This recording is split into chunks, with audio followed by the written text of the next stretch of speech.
I know you're gonna dig this. Well, for the second for one, and now they got the man trapped at third and tag him out. And 2nd and 2, handoff goes to McCaffrey up the middle, finds a little room, lot more room, and he's off to the races. Welcome to the In the Zone Sports Talk Radio Network.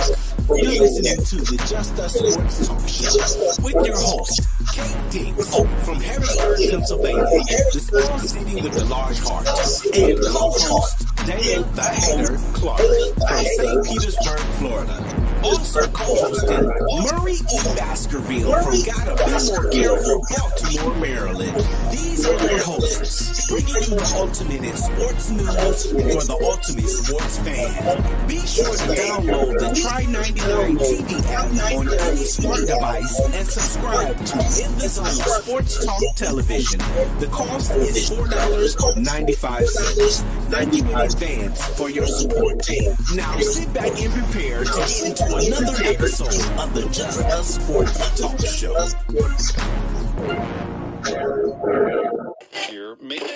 I know you're gonna dig this. What's up, everybody? Hey, this K Dix doing this thing on the Monday night swing. I little rap there. I did a little rap. You know, I can do a little something if you just allow me to do a little something. Hey, but hope you guys had a great weekend. I think I might be here by myself today. Mo underneath the weather. I think he has the Cleveland Brown flu. Because that defense looks great. Look like we got somebody on the line already. Last four is 1786. Who's calling in? That would be me, Matthew. Okay, my man, we got Matthew on the line with us today. Hopefully we might get Dana to show up a little bit. As you guys know, he lost his brother almost a week ago. He said he's gonna try to come on, but if he doesn't come on, I understand. It is what it is. And so we got my man Matthews on, who's a big Seattle Seahawks fan. Correct, Matthew? Yes, that's correct. Yeah, we're gonna talk about them. We're gonna talk about them Seahawks just for a minute. So let me see. I think that's pretty much it. If anybody's birthday today, happy birthday. Veterans Day is coming up on Friday. Get that day off. It's gonna be relaxing, man. It's gonna be relaxing to get that day off. Veterans Day, well deserved for anybody that served in the military. Just remember, keep our military people in prayer as well. Those that are overseas right now, dealing with Israel, and Hamas, and also Iran, just invited yourself into the situation. And Iran, no, they do not want anything from the United States at all. They need to step back and let them two countries do what they do and get it together one way or another. If they do, if they don't.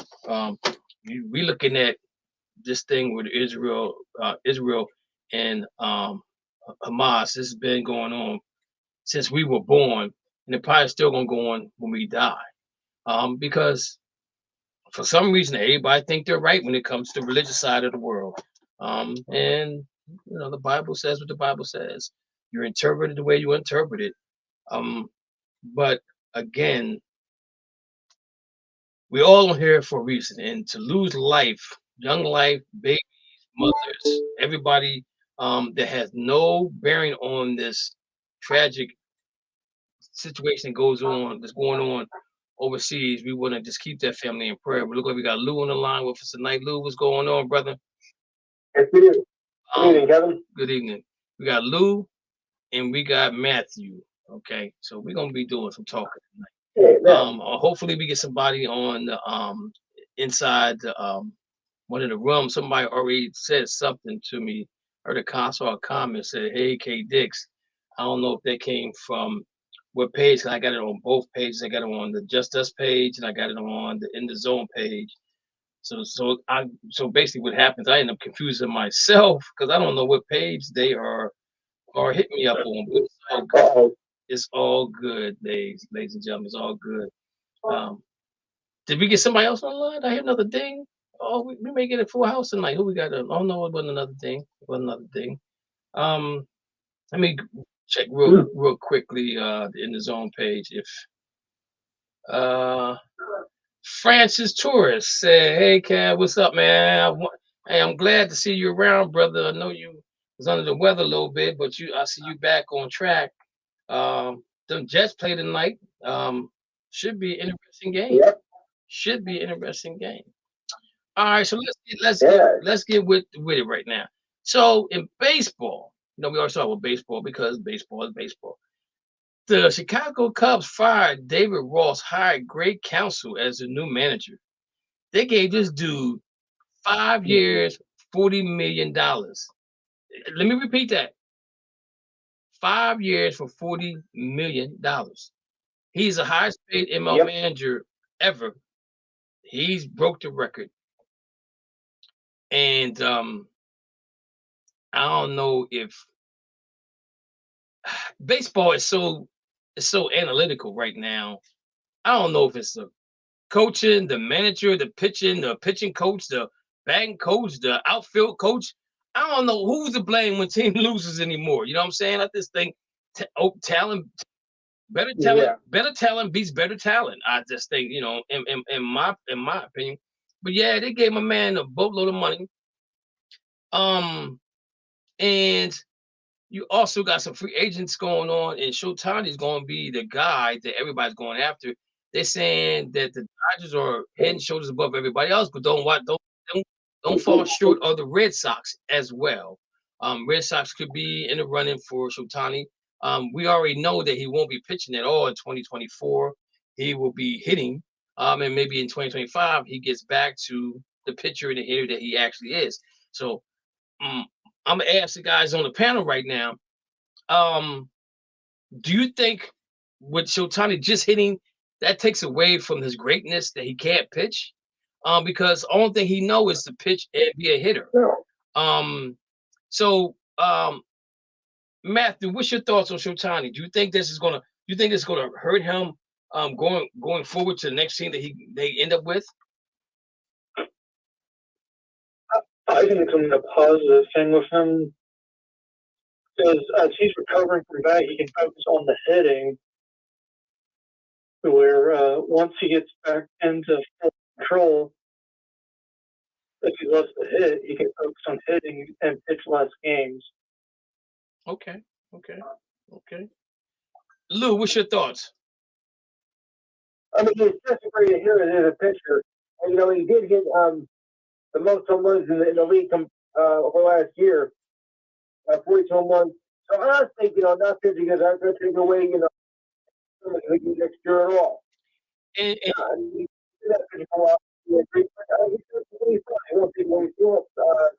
increase his value at all.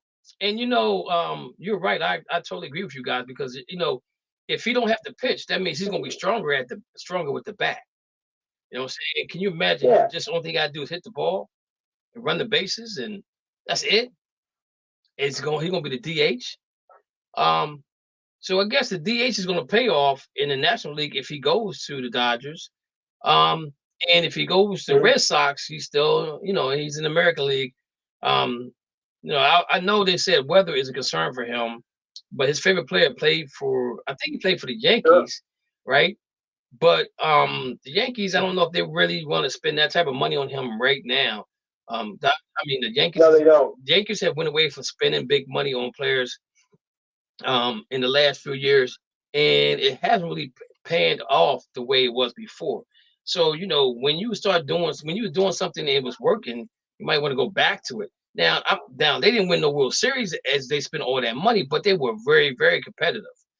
So maybe Yankees might want to think about doing something like that.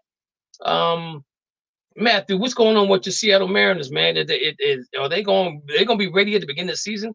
Because last year it took them a while to get their footing, and I predicted they would make the playoffs last year before the season started because of the way they ended the season. But it was like probably mid. Like right after the All-Star break is when they started to get them footing. They won and they kept on winning. Then they slid. Then they ran. Then they slid. Then they run.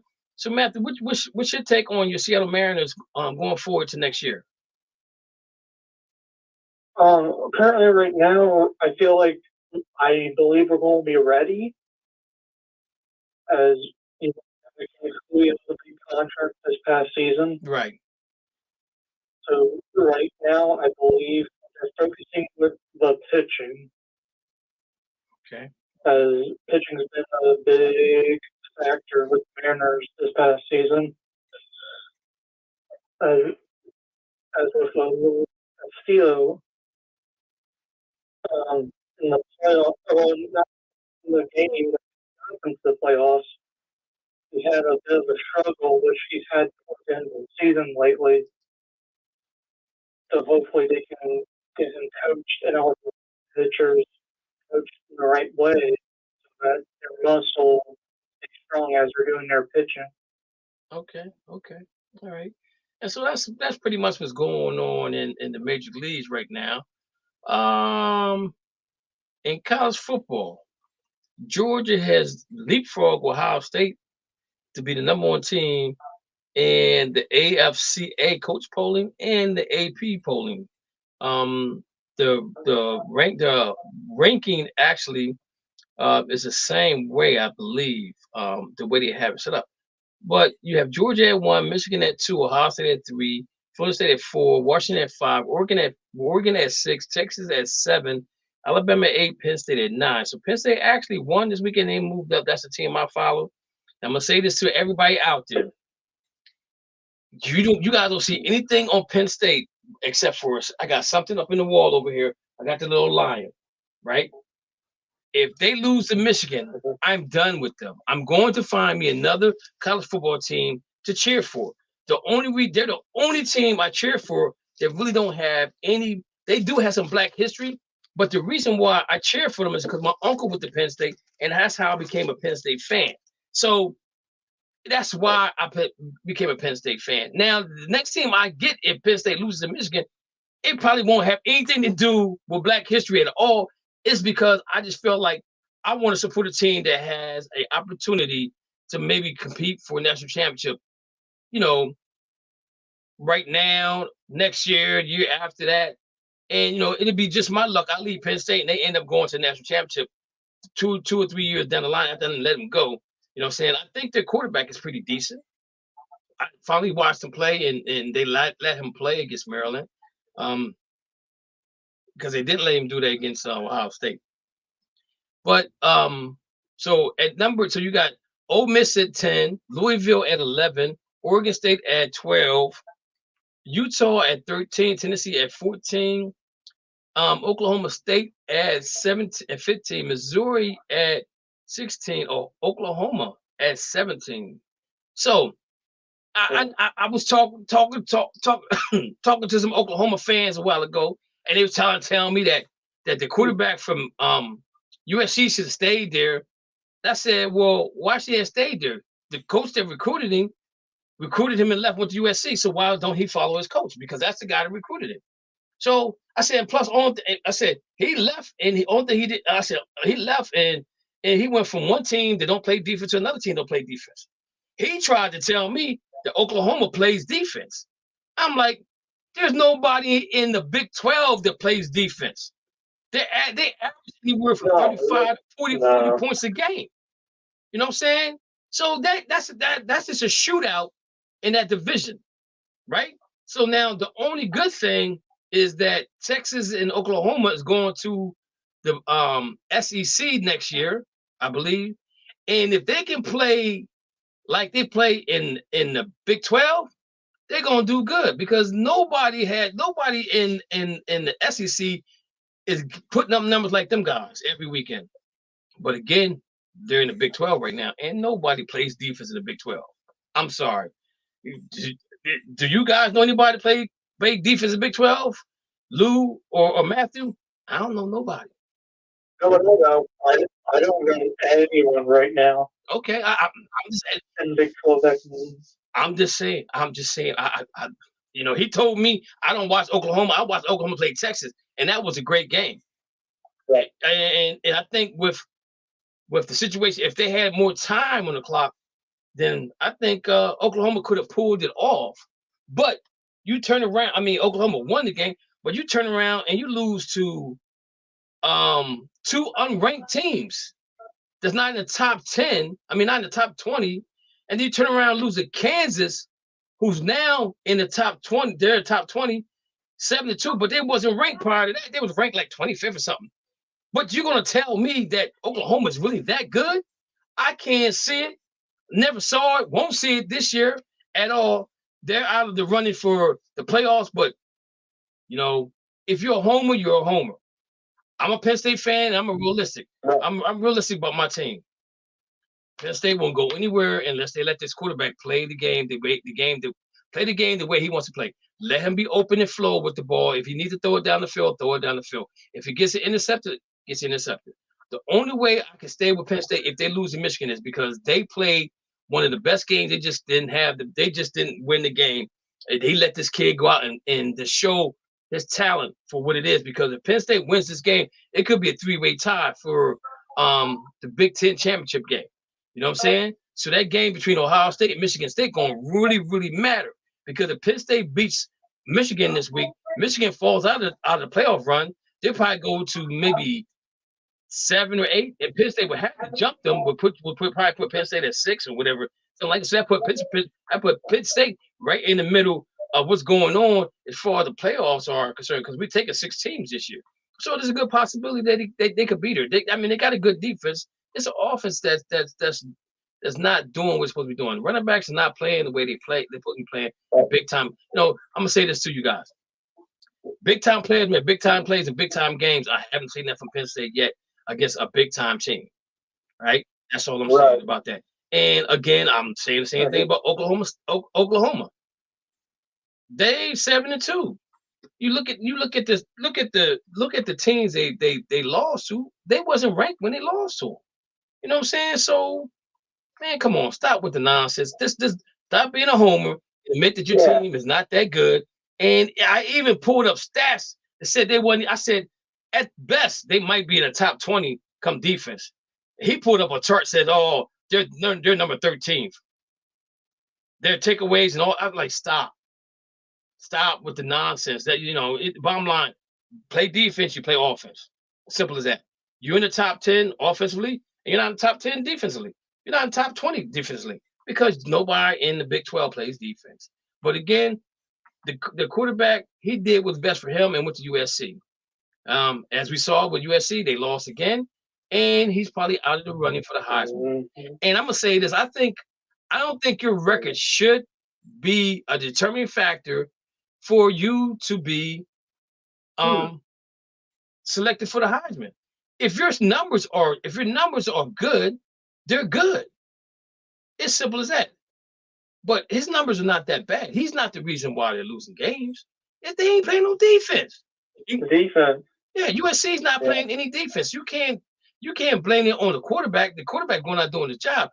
And to be honest with you, if he leaves next year, he's probably going to be the number one. He's going to be depending on who is number 2, number 1, and if it's Arizona or I have said Arizona or Denver. If one of those 2 teams are number 1, he could be going there. But he already said who he liked to go to. So if I'm Arizona and he don't want to come to me, and another team wants him, okay, I'll draft him, but I need picks back. You gotta give me something back. Give me something back. Francis said, let's talk about Rutgers Charlotte Knights. Did they win this weekend? Oh no! Against Ohio State, it wouldn't have blown like everybody thought. Oh yeah, okay, yeah. It was close. The game was close until what? Until the middle of the third quarter. Let's look at this. The third, the fourth. Yeah. Let's just look at the where we at here. Rutgers. Now, I mean, Rutgers get a feather in the cap for saying we played a good game.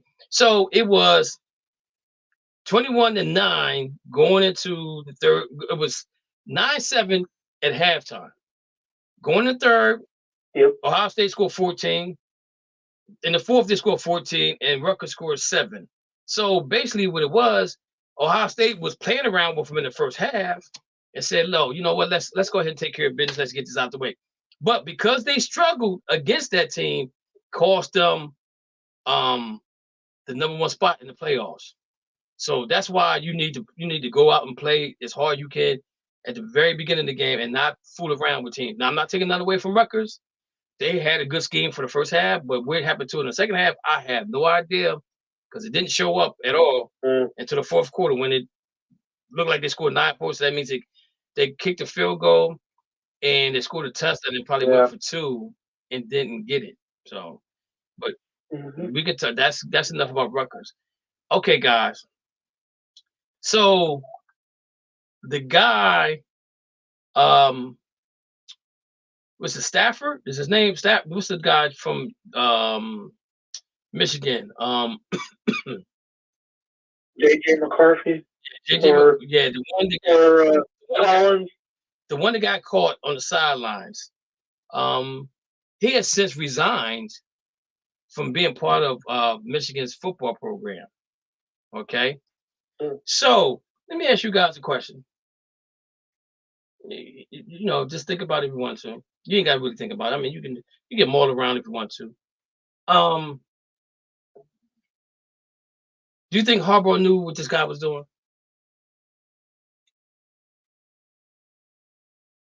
No. You don't think so? You don't think so, Lou?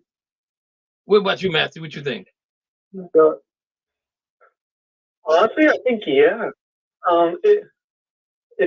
If you look back, like in Harbaugh's recent interviews, he's trying to play calm guy. While in the background,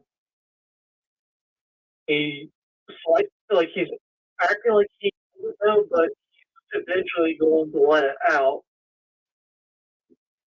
at some point.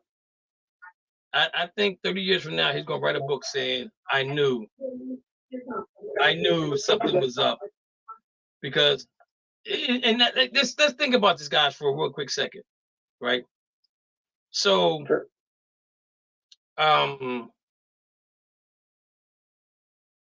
Michigan for the last 2 years have been really, really good, right? Prior to the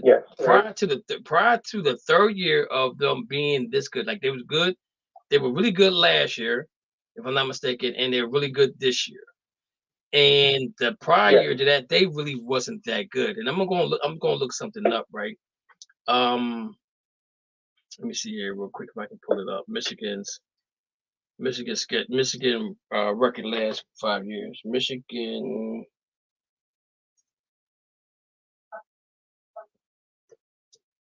record last 5 years. Okay, let's see if we can see what we can find here. Okay, here we go. So, where we at here? Michigan history stat post. So Michigan, the shortened year, they were the 2000. That's the year they got hit with the COVID situation. But they're 2-4. Right. 2019 it was 9-4. 2018 it was 10-3. 2017 it was 5-3. I mean 8-5. 2016 it was 10-3. So they averaged 10 wins a game, right? So they come back in 2021, and this guy's on their staff, and they're 12-2. Then they come back in 2022, the guy's still on the staff, and they're 13-1, right? So they get to the bowl, and the guy can't cheat because, you know, what are you going to take away from the team? Because you don't know who you're going to play unless you're in the Final Four. And they were in the Final Four. They lost to in 2012. They was at the Orange Bowl, and they lost to who did they play in the Orange Bowl? Oh my goodness, I'm trying to find it now. Orange Bowl, Michigan. In 2020, wait a minute. They didn't go to a bowl in 2020. 2021. Yeah.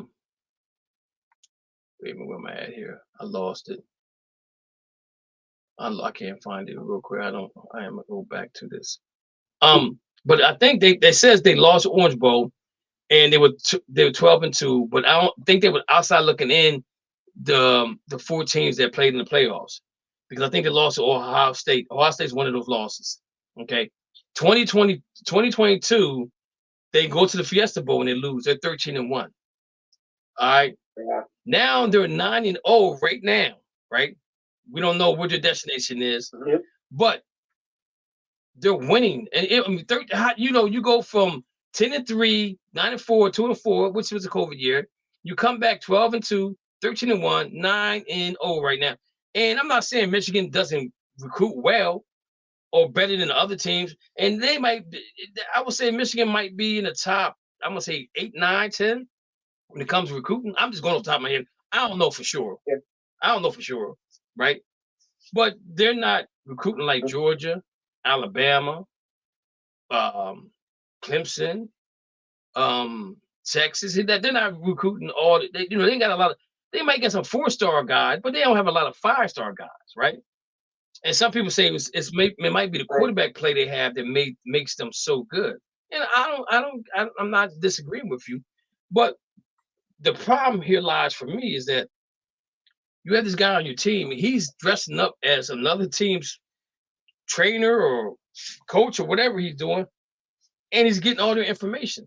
And at first I didn't know that he was on the field until I saw it. So, because my brother had asked me, he said, bro, how is he doing this? How is he doing this? And we got Dana on line. Hey, Dana, what's going on? Hey, man, I'm sorry I'm really late, man. I was talking to my supervisor, just breaking down my bereavement leave. Okay, no problem, brother. We know what's going on. We know what's going on with you. So I thought that he was in the stands, guys. And I tell my brother, I said, if he records the game, he's recording the play that he's recording. He's recording the play and recording the hand signals. All right. So they see the hand signals, so they know when they go look at the film, they know what play they're going to call.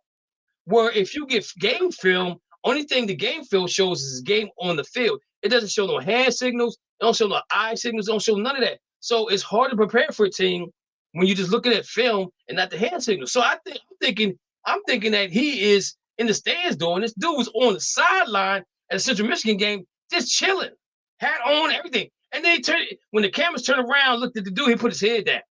So now he has basically said, "Yo, I'm gonna step away from football a little while, concentrate on my life, try to get myself together." And I'm gonna say this: John Harbaugh knows. He knew what was going on, because nobody that smart come up with plays or prepare for other teams, and you not take a look at the guy and say, "Yo, this dude is smart. Let's elevate him to another level on the coaching staff." He had to go to him and say, "Man, how are you knowing all of this?" Well, I'm just smart like that. Nah, Jim Harbaugh has been around long enough to know when somebody's pulling the wool over his eyes. And again, I think John Harbaugh knows about it. The sad part about it is they're not going to get punished this year, but they're probably going to get punished next year. And John Harbaugh will probably be fired because, again, let's look at Northwestern situation. Even though he didn't know that Hazy was going on, he's the head coach, right? And as a head coach, you have an open door policy and says, if you got any problems whatsoever, come and talk to me. Let's sit down and talk about it, right? So I guarantee some of the players came and said, "Yo, I'm getting hazed. I don't like it." He probably said, "Yo, suck it up. Move on. You'll be going in 4 years. Don't even worry about it. You're not a starter anyway." But came back and bite him in the behind, and now he's no longer the coach of Northwestern. So I think the same thing going to apply to your boy Harbaugh. I think he's probably going to be done as the coach for Oregon. I mean, for Michigan. Now the problem is now they're saying that if he comes to the NFL, there's got to be a punishment for him coming to the NFL, because you just can't run from that and not think that just something's going to happen. And I'm saying, and I didn't know this, but there was another coach, the coach for Oakland. I mean, coach for Las Vegas Raiders, Aaron Pierce. I think it's Pierce, whatever his name is, Aaron Glenn or whatever. He was with Arizona State, and they got hammered, right? And so they didn't do anything. They didn't do anything to him, but he didn't come as a head coach. He came as assistant coach. So you can't do you go back and do something to him? I don't know. I don't even know if the NFL will fool with Harbaugh because they probably don't even care. You know, when your boy Matthew, when your boy left USC to come to Seattle, that place was USC was crooked in the letter Z of everything that was going on out there, and nothing happened to him. Nothing happened to him when he went to Seattle. So I don't know if anything happened to Harbaugh if he comes to the NFL. The question though is, does a team want Harbaugh in the NFL because now he don't have that much control? San Diego Chargers. Ain't no San Diego Chargers. They Los Angeles Chargers now. Nobody has that much control over. Nobody has that much control over a program as John Harbaugh does up in Michigan. So that's an issue going forward because you know you got players making more money than you. They're gonna look at it like, man, get out of my face. Don't even try to tell me nothing. Blah blah blah blah blah. Whatever. I mean, go ahead. Is this about the guy that was still in the plays? Yes. I want to know if he was still, if he was that good, he should have. You could watch the same thing on television. If he was that good, somebody had to help him, Kel. Oh, I know. The thing about it is, how did you get the uniform? How did you get the hat? How did you get all those? How did you get all of that stuff? How did you do that? You know what I'm saying?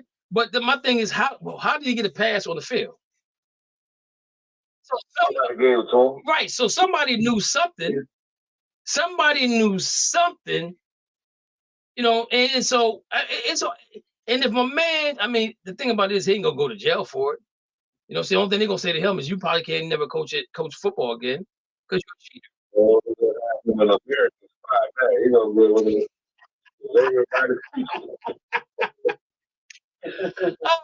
man. But if he's that good, come on, Kel. He in the wrong way. So, you know that movie with Leonardo DiCaprio where he was stealing all the identities and the money and stuff. You can't catch me. Instead of getting tired, he got a job with the FBI to catch those guys. Yeah, he said you can't catch me. That was that about. Yeah, so it's I still think Harbaugh is going to pay a penalty because he's a head coach, and I mean I know the Big Ten wants something done about it right now because they hold the key to two teams maybe not being able to play for the playoff like Penn State and whoever else is behind them or whoever else got a good record other than Ohio State. But ain't nothing gonna happen to them right now. So the best thing you gotta do, Penn State, is go out there, kick the behind, and then you ain't gotta worry about it. There ain't no issue no more. It's done and over. Right? You probably won't see him next year. I think he gets fired. I really do. I think he gets fired. Okay. Moving on. Yeah. Moving on. Let's see who we at. Clicked on Ohio State. That's done. NBA. NCAA. Oh, before we move on to so I'm looking at the bowl games, and they have, I think it's over 45 bowl games, if I'm not mistaken.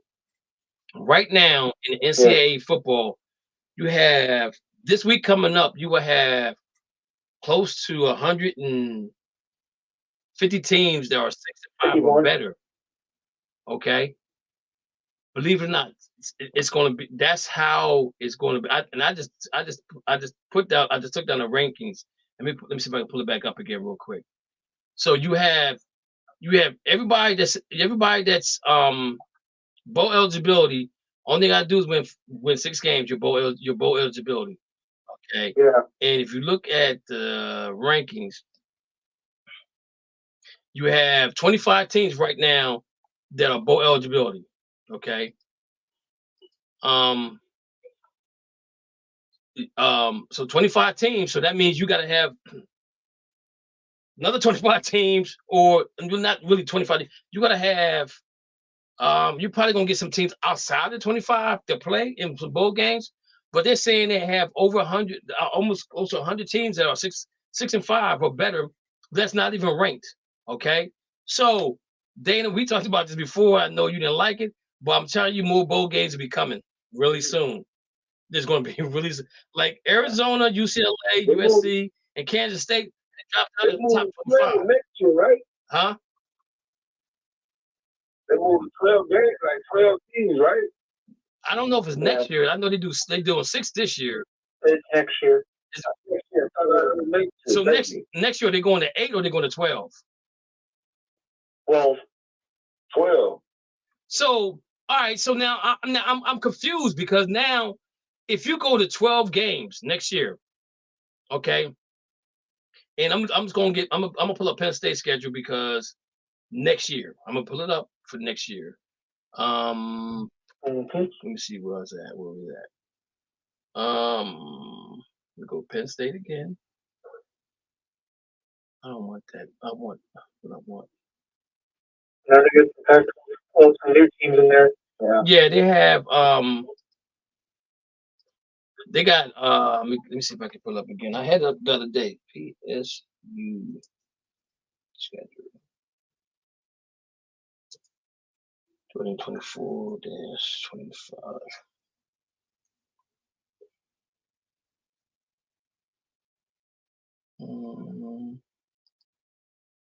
Okay, so listen. Okay, so they got 1, 2, 3, 4, 5, 6, 7, 8, 9. Oh my Lord, wait a minute. 1, 2, 3, 4, 5, 6, 7, 8, 9, 10, 11, 12. They have 12 games, right? And they got 2 bye weeks. So you add more teams in, right? So that's 12 games. That's 12 games they're going to play. Plus, let's say they make it to, let's just say for its and giggles, they make it to the conference championship. So that's game 13. So they in the playoffs, right? Let's say, okay, so you got 12 teams in the playoffs, and that's 6 games. So that's 13, 14, NFL season. 15. So they can play almost 18 games in a season? In a season to 18 games. So that's gonna take this season. They're gonna finish the season November 30th, right? And you got go ahead, Matthew. Oregon, they did have 3 years, so they'll have 13 games next year. Wow. Yeah. So you're looking at 13 games plus another. Yo, this is gonna be so you got a whole month before you play a game. So we're looking at December 30th before they actually play a game. Okay. Because they gotta wait a whole month. So you got 12 teams that's gonna be playing playoff games within November, from December 30th to win. They're gonna have it could possibly be the Saturday, or it could be that Saturday or that Sunday before the Super Bowl game that you see the national championship game, which will be which now the NFL has pushed. They added another game, so they're looking at February 10th is my birthday. That's the second week in February. So, and then after that is February 14th is Valentine's Day. They could be playing until February, the middle part of February, and because the Super Bowl is going to be pushed, the Super Bowl is going to probably be pushed back, and now this is all going to be pushed. So this is madness. This is madness. Yeah. That's what the players get for the NIL. This is madness, man. And this thing, like I said before, you have 25 teams right now that are bowl qualified, And you got teams. I just told you about a couple of teams that got knocked out of the top 25 that still got to win a record. That still has to win a record, right? And they're going to go to a bowl game as well. It's gonna be all committed. Wow. Already. I think the Washington fan, it's interesting how this goes. This is going to be. I like it though. I like it too, but the thing about it is now your roster, you're gonna have to play some freshmen, some true freshmen that you may not have to play during the season because they're not ready, but they're gonna have to step up and play because they're not adding any more scholarships that I heard of. You know what I'm saying? Because you get how many you get? The team can carry what's up to 70 players, I think it is. And they redshirt some of the players. So some of the players that you say, I'm gonna redshirt him for the whole year, he probably won't get redshirted. He probably going to play a couple games. So it's gonna be exciting, but it's gonna be long, man. I mean, we're looking at football into February. The middle of February. August, yeah. From August, September, October, November, December, January, February. Only thing can happen is that from the end of November, from November 30th, that they cut that month out and they have to play earlier in December. Like they might start playing bowl games. Well, they do start playing bowl games on the 15th, 16th. Like 4 teams.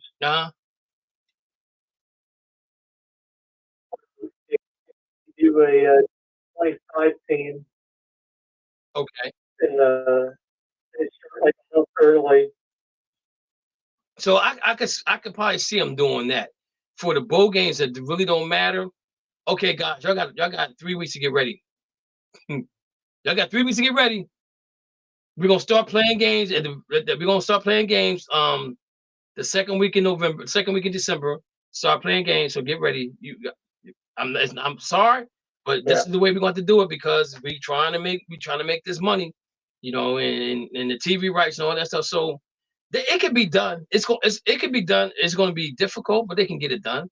You know what I'm saying? But it should be a lot of fun. Like Dana said, it's going to be a lot of fun to see who actually goes where and what. And again, you look at the portal thing, and you look at all the teams that's gotten better because of portal. USC got better last year because of portal. Florida State got better because of portal. Then you got my man Bo Nix, who's probably about 28 years old, talking about he could be the Heisman.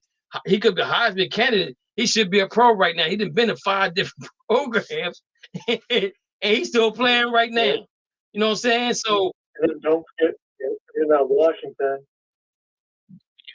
Michael Penix Jr. But he's on pace though, right? He's a junior. Was he? No, he's a senior. He's a senior this year. Okay. He's a 5th-year senior, I think. So did he use the portal to go somewhere else? To come? I mean, what was that? He played for Indiana. He started at Indiana. Wow. And then transferred to Washington. Played for 2 years. Okay. Well, there you go. Like 5 years too. So we're going to start seeing that happen. But does it make them good? But does an older quarterback make a better quarterback in the NFL? Might be a question we want to ask. On our next show, age. I'm ready to the age of quarterback in NFL league. All right. So we got that out the way. NFL, Dana. I know you mad. Hey, listen. I know I'm not mad. You know what I'm mad at? I am mad. You're right. You know what I'm mad at? Our team does not get this off. I mean, the Chiefs didn't do nothing but win by a fumble. Win by a fumble. They did nothing. They did nothing to second half. I don't like more reasons, but he came up in the second half. The center, I didn't know he was an ex-Cowboy. Get him out of here, man. Dana. Hey, they didn't do nothing. Dana. He didn't do nothing. Dana. Nothing. Dana, can I ask you a question? Tariq played in that game. Dana, can I ask you a question? Yes, sir. What did y'all do the first half? The second quarter? What y'all do? Okay,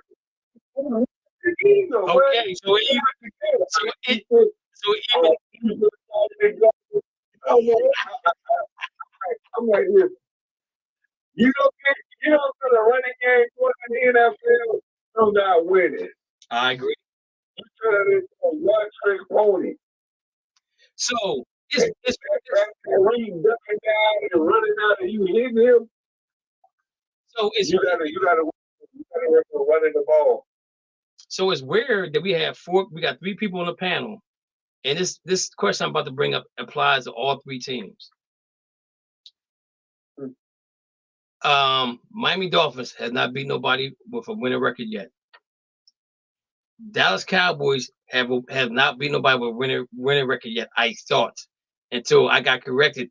They played the Jets, who was 1-0, and the Jets wasn't winning that game against Dallas anyway. So it didn't matter if they was 1-0 or 0-1.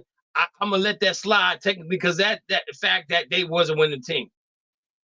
Seattle hasn't beat nobody with a winning record yet that I could think of. I didn't look at Seattle really hard, but let me just take a look here at Seattle's 5-3 record. Okay.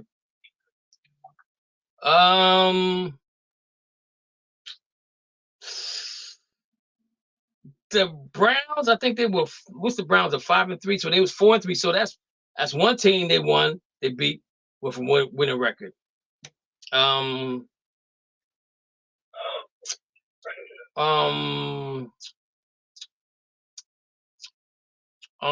That's it. So the Browns was 4-3, and they beat them with their one team, and they lost the Rams, they both was 0-0 at the time. So my question is this right here to you guys. Dallas Cowboys have not, and I'm telling you, man, that was one exciting game last night. I'm telling you, I didn't care who won or who lost. I don't care who won, who lost, but that was an exciting game last night. But you cannot blame Dak on that game. You can't blame Dak for losing that game. But my question is right here. Why? And it's more, and I know because everybody follows the Cowboys all the time, and the reason why I'm bringing the Miami Dolphins is because they were picked to win the division. They were picked to even go to the Super Bowl. Seattle was picked to make the playoffs, but not make a deep run in the playoffs. All right, by everybody's standards. So I'm not picking on you, Matthew. I'm picking on the Cowboys and the Dolphins. Last year, the Dolphins became a really good team. We saw how good they could actually be if Tua could stay healthy. And now we know that Tua is healthy and they're a winning team. They're 6-3. Dallas Cowboys are winners. They have a great record. They're what's their 7 or whatever. What's the record? 5-3. Okay. They're 3-0 at home, which is great. 2-3 on the road, which is a problem because that means they're not winning on the road like they should be. But they're a plus 72. So that's fine. Right. But if I go back even to last year, you look at the Cowboys record. I think they beat the Eagles, but Jalen Hurts wasn't a quarterback, right? But if you go back and look at the schedule of who they beat last year, it wasn't no teams over 500, and they kind of struggled in the playoffs, right? So and they struggled in the playoffs against the 49ers, right? So again, I'm not really taking anything away from the Cowboys. I'm not taking anything from the Dolphins. I'm not taking anything from Seattle. And there are probably other teams out there that probably have not beat a team above 500. But again, now you got me looking at the strength of schedule saying the strength of schedule is okay because Miami Dolphins had the toughest schedule in the NFL this year. The toughest schedule. And then it was I think it was them. Then it was I think it might have been the Giants. Let me pull this up real quick. I'm so glad I have three monitors. I can do this. This is man. This is love when you got 3 monitors and you just pull stuff them up. Yo, it's love, man. I got Facebook on the one channel over here. I got myself right in the middle. I got my stats over here, man. I'm lovely. It's just only thing get me better is I get one more monitor just to I don't know to set things off. Where's it at? Okay, okay, here we go. Ranking the strength of schedule for this year. This is what is this? This is not the one we looked at before. This is different, completely different.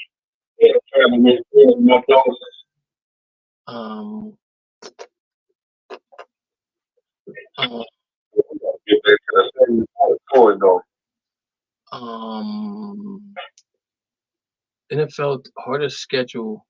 Okay, let's see if we can pull this one out. NFL.com 2023. This is not the one. This is not the one we pulled up from the beginning of the year. I'm sorry.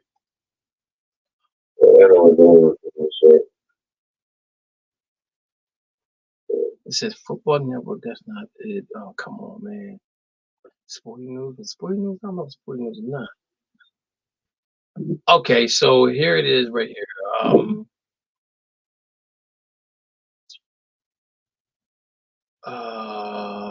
You said a mode. I can't. Okay, here we go. Yeah.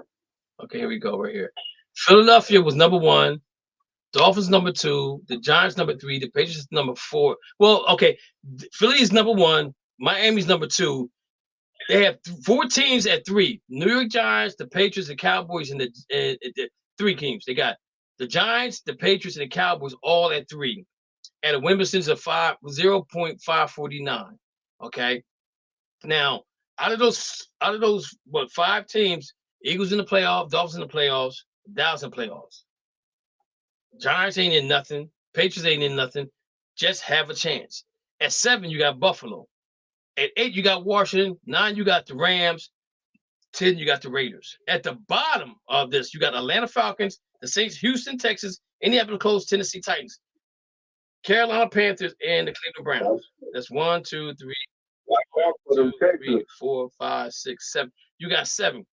The Texans playing great football. Atlanta got a chance to win the division. The Colts are right in it. Tennessee Titans not doing anything. Carolina Panthers not doing. And the Browns defense is playing really good. And then you got Pittsburgh underneath there.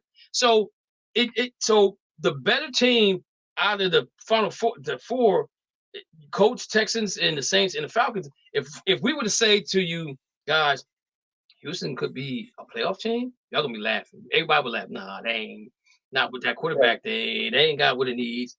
Falcons could win. I wouldn't doubt it. Falcons could win the division too. Nah, they not with that quarterback. They can't do nothing with that quarterback. Nah. I won't doubt it. Nah. But they're winning. The Colts, if their quarterback doesn't get hurt, I think they are definitely a playoff team. Tennessee is going through some things. I don't know what's going on with that. I think coach get fired anyway, regardless who's in. Carolina Panthers or who we thought they are, not a very good team. Cleveland at 26, their defense is basically taking over the team. That's the face of the team. So they're playing really good football.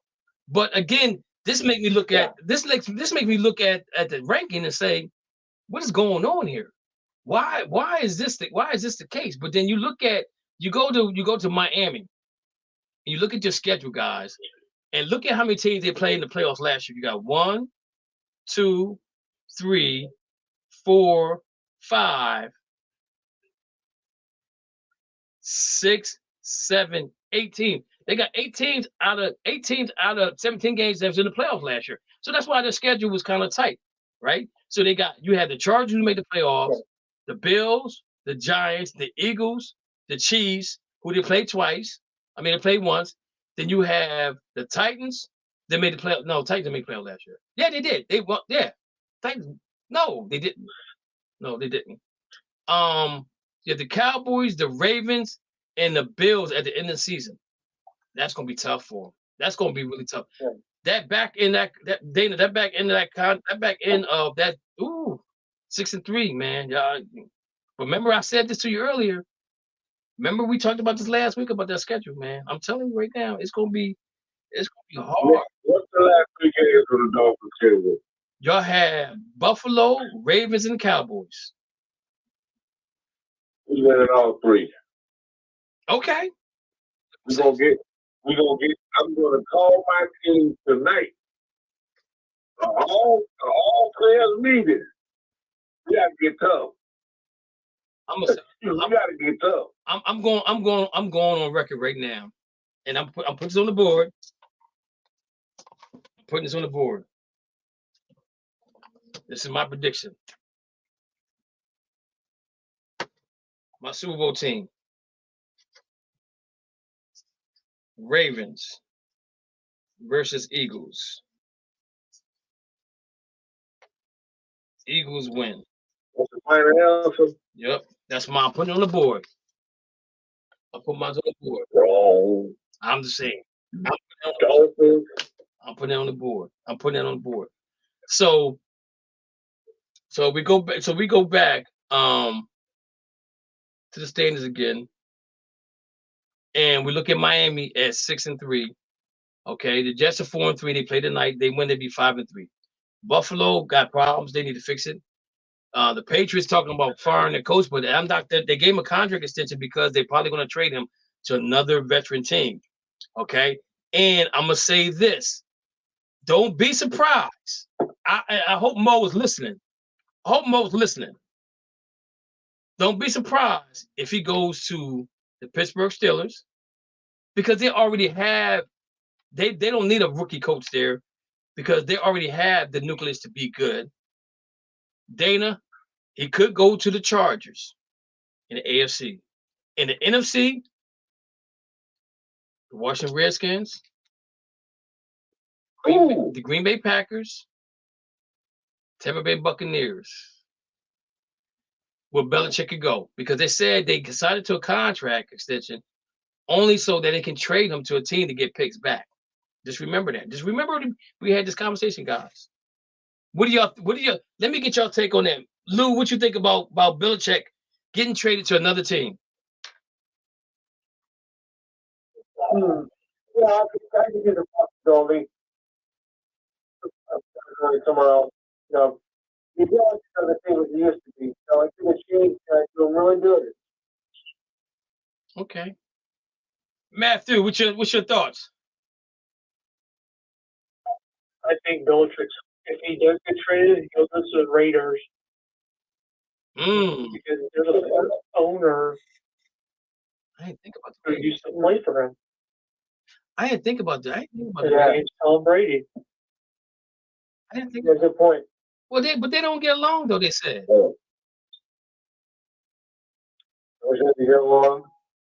Dana, give me your choice. Yes. The Raiders. That's a good. Hey Matthew, can I put that on the board? You talking about? Matthew, can I put that on the board? That you think he's gonna go to the Raiders? Oh yeah, I think he will. Because there's all that, like you might not got a relationship as player and coach, but they might get a relationship as owner and coach. I'm gonna put that on the board. Dana, what you got for me? What you got, Dana? Where you think he's gonna go? I got Belichick in New England. Oh, he's gone. Dana, I'm telling you, he's gone. Dana, he is gone. All right. I'm just telling you right now, he's gone. He's gone. They would not give him that. They wouldn't give him that contract extension for nothing. Especially when they talked about him being fired earlier. Patriots are smart. The Patriots are smart. So he's going. They're not gonna fire him. Okay. No, they're not gonna fire him. They're gonna trade him. That's what they're gonna do. They're not gonna trade him. Okay. All right. He's staying right there in New England, and he's gonna be a sword in our side again, like he always was. Okay. Now we got to hurry up and get this Super Bowl this year. Next, he won't come back with a vengeance. Next thing on the field against Belichick. Don't forget that. Okay. Next thing up Mhm. is the playoffs. Dana, remember when I said to you that there's a division that can put all four of the teams in the playoffs? Talking about the AFC East. Remember I said that? Yep. So if the playoffs were to start right now, guess who's in the playoffs? Kansas City gets a All bye. four. Yep. Kansas City gets a bye. Mm. Kansas City gets a bye. Texas not in the playoffs. No, they're not. Why is my phone calling the show? And the Jets not in the playoffs either. So this is in the playoffs right now for the AFC. Kansas City gets the bye. Go ahead. Cincinnati at Baltimore. Cleveland at Jacksonville. Pittsburgh at Miami. Jacksonville, I'm scared of Jacksonville. If you look at the if you look at the standings right now, everybody's in. Baltimore 7-2. Everybody else is 5-3, right? You look at Miami, they're 6-4. Nobody else is going from there. Jacksonville 6-4. Nobody else is going from there. Huh? 6-3. Who is? Miami. Yeah, I did say 6-3. I said 6-4. I'm sorry. I said okay. I'm sorry. I said Miami 6-3. Ain't nobody close. We just need some rest. We won't get it back. Baltimore's 7-2. They win the division right now. Jacksonville 6-2. They win the division. Kansas City wins the division. 7-2. So they get the bye. Nobody else gets in. Pittsburgh, Cleveland, and Cincinnati all gets in with 5-3 record. I said to you guys before that there's a possibility all four of those teams get in the playoff. Cincinnati playing really good football right now. They won 4 in a row, right? They're playing really good football. It's going to get tough down the road here with that team, with all four of those teams. But the way the schedule's set up is the thing about it is I think that Baltimore plays. I mean, the Browns play Baltimore this weekend, and then that following week they play Steelers. So that's 2 teams they get out the way, and they play Cincinnati a little bit down the line. So they get all the divisional games out of the way, which I don't like. That, and I'm just going to use Cleveland's schedule for example. I don't like not having no divisional games at the end of the year. I really don't. I don't like that. I think that's not fair because you want to have meaningful games at the end of the year. Only they play Cincinnati the last game of the season. That's the last game of the season. But if you look at Cleveland's schedule, they're at Baltimore, right? They got to win that game. I mean, to stay in the hunt. They got Deshaun Watson's back. They lost left tackle, but the left tackle Willis. So, but the other guy that came in, he kind of played really decent. They got Pittsburgh after that. We got to pound Pittsburgh because Deshaun Watson lost that game for us. We had the Broncos, that should be a win. We had the Rams, that should be a win. Jacksonville could be a loss. Yeah. Then we got Chicago, the Texans, the Jets, and then we got the Bengals. So let's say they lose to Baltimore, beat Pittsburgh, beat the Broncos, beat the Rams, and maybe lose to Jacksonville. That's 2 more losses. That's 5 losses. Beat Chicago, beat the Texans, beat the Jets, and maybe lose to Cincinnati. They're 11 and 6, right? And if everybody else can be 10-7 or anything like that, they're going to be in. They're definitely the schedule's in their favor. The schedule's in their favor, guys. The schedule's in their favor. Any thoughts on that? Anybody? Oh, Cleveland. No, I'm talking about for Cleveland, Pittsburgh, or Cincinnati. The only way Baltimore falls. Y'all don't want to see Pittsburgh. I don't want to see Pittsburgh in the playoffs. Defense travels, man. Yeah, but Pittsburgh got problems though. That offensively they can't get it done. I told you the Steelers was on a raise their heads up. I ain't covering no 6 L's in a row, man. So let's take a look at Pittsburgh's schedule. Okay. Real quick. Let's look at Pittsburgh's schedule. Now the problem with Pittsburgh is their quarterback. Okay, they have an issue with the quarterback play. Okay. With their defensive winning games. Okay, they got the Packers, that should be a win. They got the Browns. That's going to be a loss. I'm telling you, Browns going to whip their behinds. They play Cincinnati right behind that, so they gotta win that game. That's that Cincinnati, or they lose that game and they got to come back and get them next time. But they got the Cardinals, the Patriots, the Colts. They had the Bengals, Seattle, and they got to go all the way up to Seattle. Mm-hmm. New Year's Eve, they got to go all the way out to Seattle. Oh my. Pittsburgh might be outside looking in. Because I'm saying, so let's give them lose to the Browns, lose to the Bengals.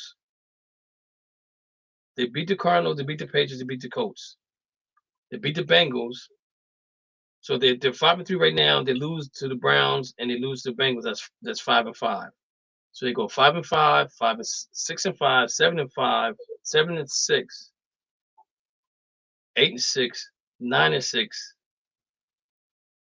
Ooh, I don't know if 9-7 gonna get them in because they gotta go to Seattle and then they gotta go to Baltimore. So they might be out. They might be out. They might be out. I don't know, man. I don't know.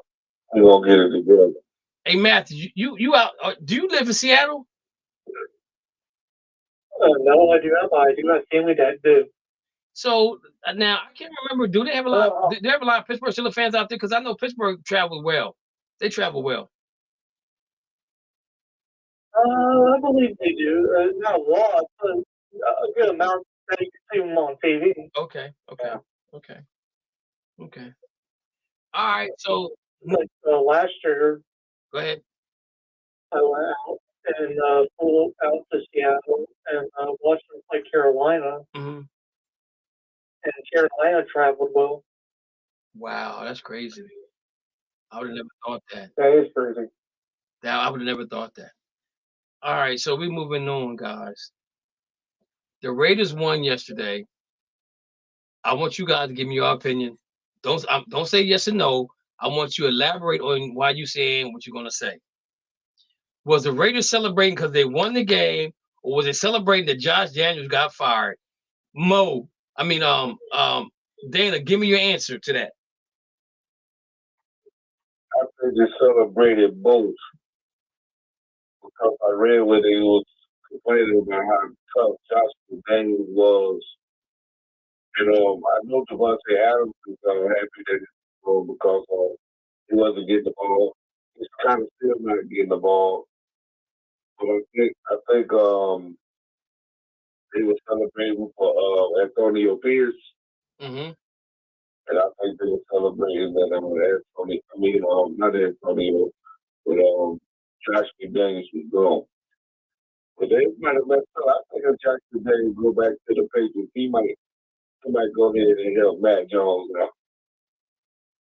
It seemed like that's the only place that what he does works.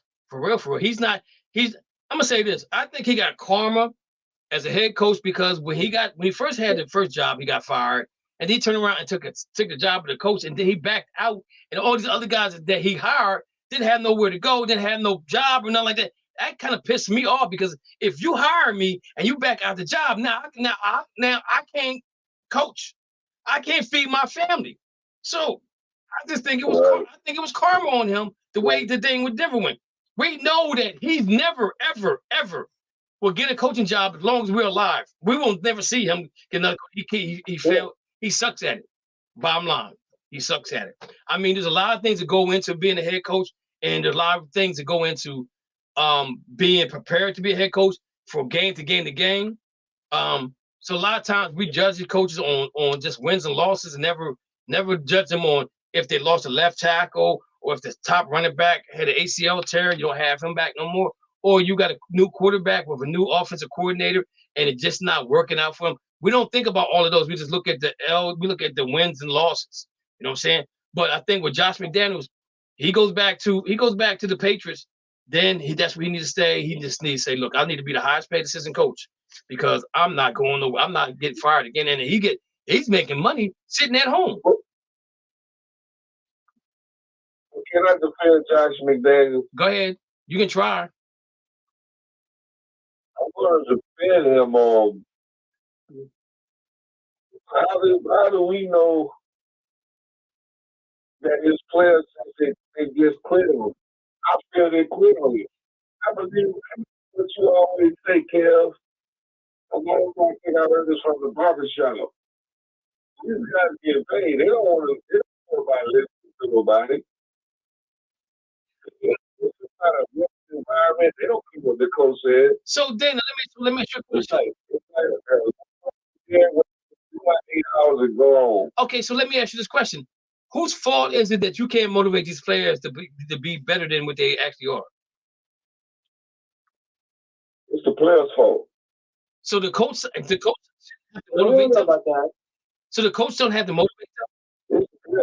It's the players' fault. Dana, you're let me ask you a question. Players don't get fired. No, Coaches do. because you know why the coaches get fired, the players don't? Because the players are not prepared to play the game. Coaches, I mean, you mean to tell me what they was not prepared to play? Devontae Adams. He can't help an unhappy person.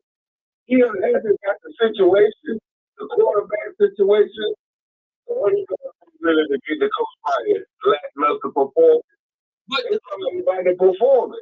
But Dan, let me ask you a question, okay? You use Devontae Adams, right? Right. I'm gonna use the running back, for example. And I'm not gonna use Devontae Adams because Devontae Adams was already pissed when they got rid of Carr, right? Because them two played together in college. When they got rid of Carr, I think they burnt their bridges with Adams at that point in time. I don't think it could have, unless they was winning the division or a playoff mode, he would probably play a little bit differently. But when you trade you trade the reason why he come there away, yeah, he's gonna be a little pissed. In front of us, he's gonna say the right things. He's gonna say the right things. But behind closed doors, I guarantee you that conversation went on. Why? Blah, blah, blah, blah. He do that to me. If I knew he's gonna blah, blah, blah, I would have went some. I don't want him to be my quarterback. You know what I'm saying? So that conversation definitely went on, Dana. So I can't use Devontae Adams for that. But I'm gonna go back to the running back. Can I finish that with the coach? Go ahead. Because the coach can vouch for him for the owner. He can vouch for him to the owner, like, hey man, you got to do something to get this guy happy. That's the only way I can get to him. So don't they give you incentives at your job? Like, okay, if you do something, I mean, nobody should be able to teach. Your incentive really is just to feed your family. But if you lackluster, you don't really care. You don't really want to be there. That's the players' fault. You only going to give me half. Okay. You want to give me half for you. I don't want half for you. Okay, I get what you're saying. So let me flip that on you. So let's say Devontae Adams does have incentives in his contract, and he's not getting the ball thrown to him. Now he's pissed because the quarterback can't give him the ball. He's open, right? So his incentive goes down the drain because that quarterback can't give him the ball. Where if it was Derek Carr, he would have made a way for him to get that ball. To get that incentive, he go back and say, "Yo, man, I need 100 yards today to get this $10,000 incentive, man. You got to get me the ball.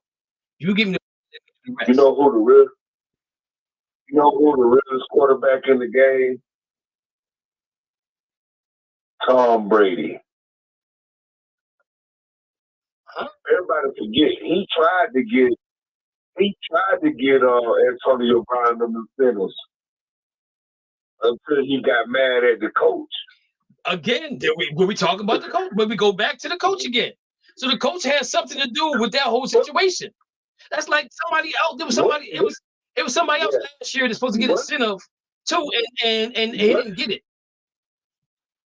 But that could have came down for ownership to pay him.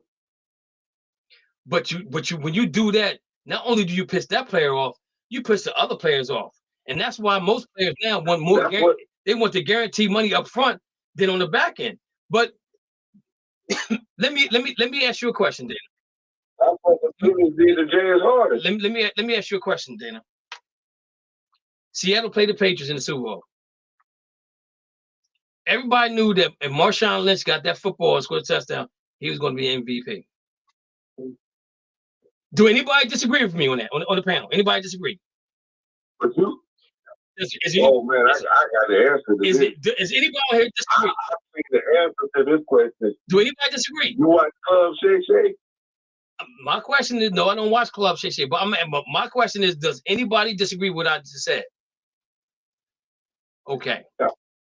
No. So what ends up happening is he throws the ball and gets an interception. And now they lose the Super Bowl. So you tell me that the coach ain't had something to do with Marshawn not getting that ball, Dana? No, he did not. Oh, okay. The coach, if you go watch Club Shay Shay with Marshawn Lynch, he said they were in the huddle. And the coach told Russell to get out of the play, throw the ball. That's what I'm saying, Dana.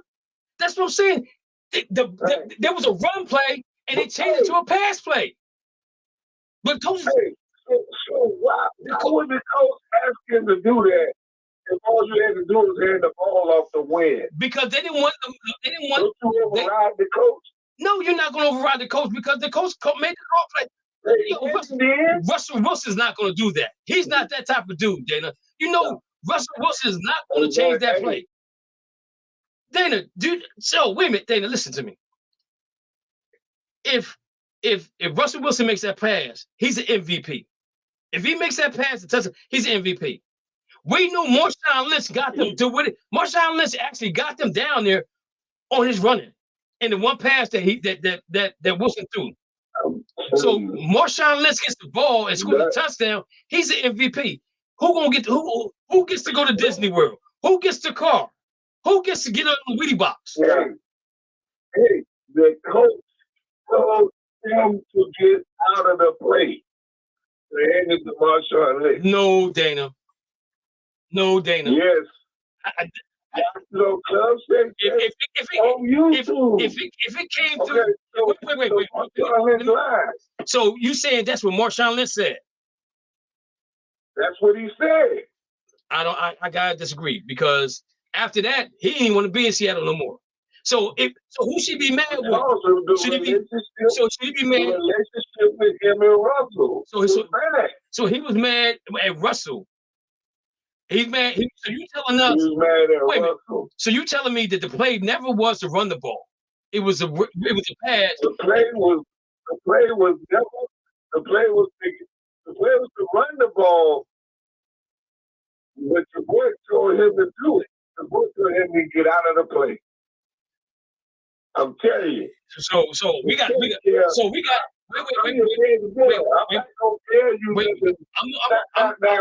gonna go find. If he did that for life, then I'm wrong. I'm gonna go find. I heard it out of his mouth. I'm gonna go find it. I'm gonna go find it. He told him to out of the play. But we got a Seattle Seahawks fan on the line right now. Matthew, what do you believe happened? The way that went down, in my opinion, I honestly think like the excitement of the QB and the running back. Like Russ was probably so excited that hey, we're going to win. But I want to see if I can do this because I'm used to it. And when that happened, Marshawn's emotion just took a downturn. So let me ask you. In that season. So let me ask you a question though. Do you think that the offensive coordinator told him to check out that play and get the ball to Marshawn Lynch? No. The ball. Okay. And I gotta agree with you because I'm saying to myself, if you're at the 1 yard line, why in the hell would you want to pass the ball? Why would you want to throw a quick slant? That made no sense. To me, it makes no sense because you're right. Everybody, you're 5. You can touch the man within 5 yards, right? So you at the goal line, you get a damn ball to Marshawn Lynch and let him let him run it in. But because Marshawn was, I'm only here so I don't get fined because he wasn't talking to the media, is the reason why he didn't get that ball. Now I'm gonna go back. Dana, I want you to send me the link to Shay Shay or whatever it is, so I can hear Marshawn Lynch say it myself. And I don't believe nothing Shannon Sharp said. He just want to get numbers. He talks about basketball. He didn't know a damn thing about basketball, in my personal opinion. But if you got the link, if you got the link was giving the interview. If you got the link, he said, listen. He said after that they fell out. So he was trying to get with Russell. He's trying to get to Russell like, hey man, what we got to do better next time. He said when he called Russell the phone number, Russell gave him the wrong number, a fake number. So they didn't have no conversation when they walked off the sidelines about why didn't you just give me the damn ball? They didn't have that conversation walking off the sidelines. He said, this is what he said. He walked over to the bench and put the towel over his head. Him and Richard Sherman was the only two people that had conversation. Yeah. I'm telling you what I saw.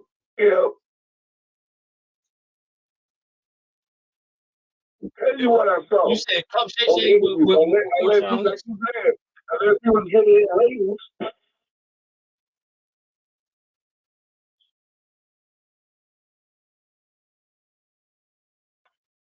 Hello? Okay, Marshawn Lynch, Club Shay Shay. All right, God, I pulled it up. Let's see what's going on here. Man, look at me, my Broncos like that, bro. 23 days, come on, bro. Man, I had to. Man, it's crazy. I don't know who y'all are playing to do. Talking about, hey, y'all need to bring the he is a boy. You don't call him back and go to my team, man. You would have had to have problems with you, man. They trying to find you. What is my fucking crap the National Guard here? To be honest with you, realistically, at that time, we expected that. Y'all expected to be the man? We expected that. But the truth is, we expected that. Bro, that was the highest scoring off history of the game. Peyton Manning had threw for 55 touchdowns, over a broken pass for at least 10 touchdowns. 3 guys. That was the truth. And the way that they was wired, they was upset because it could have been worse. Y'all wanted to pitch a shutout here. They wanted a shutout. It could have been worse. It should have been worse. So they were mad. And our defense took pride in that shit. The first play of the game, they set the tone. They were scared because they snapped the ball over Peyton's hands. You guys ain't look back. Hey, it was mad. It wasn't worse. Now, Dana, that's the one. It says he talks about the Super Bowl, but I'm just looking some more benefits of playing. He's smoking weed. He's in there. He's smoking the joint. Marriage. Don't wait for the time for the show. Oh no, I got it now, and I got it. Do your homework and come back to me. I definitely am. I definitely am gonna come back to it, but I had to pull it up to see what's going on here. But anyway, what we talking about? Okay, we talking about celebration. About Josh Daniels. Coaches and quarterback. Yeah, but let where we at 7:22. So let's move on. Okay. To the NBA. So we have the in-season tournament, right? So you get $500,000 or $1 million to win the game, which is an incentive to the guys at the end of the bench that probably don't play. There's an incentive for a guy that's a two-way player that comes up and plays in that tournament. He's gonna get paid. If he's on the roster, on the game, if he's on 50% of the roster, if he's on 50% of let me get this right. If he plays 50% of the games that for the playing games, he's on the roster, he gets his money. But one of the players said that you should get an automatic bid in the playoffs. So do you guys agree with that? I'm gonna ask y'all a question. Y'all give me your answer, and I'm gonna leave mine for last. So, Lou, if a team that wins the in-season tournament, should they get an automatic bid to the playoffs or not? No, because if you think you start early for the rest of the season, so yeah, it's completely irrelevant. I think it's still called in-season tournament. They make it to the regular playoffs. Okay. So very well talking. You still got to win the rest of your games. Okay, Matthew. I think it's a joke, to be honest. Okay, Matthew, what's your thoughts? No, because once you're done with the tournament, you have that other half of the season, and then you have to make sure that team is healthy. Because, for example, let's say the Pacers won it all, but then, half the season they lose two of their best players for the first round of the playoffs due to injury, and they're automatically out. Okay. Dana? I was saying no. You don't deserve no. You got to work like everybody else. You got to work like everybody else to get your championship. This season tournament is a crop. It's a waste of time. I think it's gonna be a waste of time, like the All-Star weekend. I just want to know one thing though, Cam. Does this go on your record? Yeah. Yeah. It does. All the games except for the championship game goes on your record. Because that gives you 83 games to the 82. Now, if it comes down to a tiebreaker, I don't know if that changed my answer there. So you think they should? It should. They should get a free pass. Okay. Now, Dana, I'm gonna tell you no, and I'm gonna tell you why. Listen very closely. And I'm gonna give you the team. Okay. I'm gonna give you the team. If they win this, they're gonna take full advantage of this if it were to happen. Okay. We already got problems with guys not playing in games. Okay. They've already put in the thing that you gotta play at least 62 games this year to be selected for any award at all. And which I said to you guys, I felt it should have been 72. They go to 62. I just don't like 62. I think it should be 72. Missing a game here and a game there, that's fine. If you miss 10 games in one season, that's cool, right? That's cool, in my opinion. But 62, that means you get to miss almost 20 games. 20 games, Damon. So I'm going to give you a prime example of why they shouldn't do it. The Los Angeles Clippers win the in-season tournament. Do you know how much rest Kawhi Leonard and Paul George will have during the season? If you're a Clipper fan and they come east and they're resting or didn't take the plane trip, you're going to be mad. You're going to be mad. They're the main reason why I say no to it, because they did play a game for the in-season tournament already, but you can Paul George, Kawhi Leonard,